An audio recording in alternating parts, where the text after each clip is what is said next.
Welcome back to another technical video. Today, I'll be going through your question, answering it, and hopefully finding that solution that you need. Guys, remember to stay just a little bit crazy, just like me, and hopefully find that resolution you're looking for. Now, let's continue on to the video.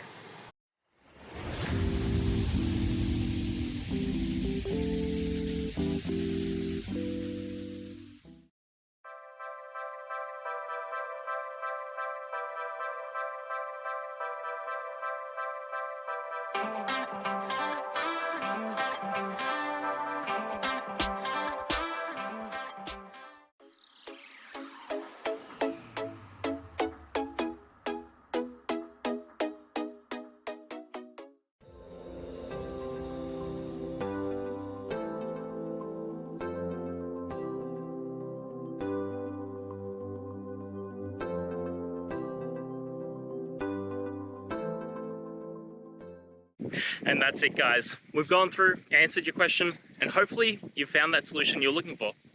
Guys, if you did, please hit subscribe. I'd really appreciate it. And until next time, you need technical help, I'll see ya. Have a good one.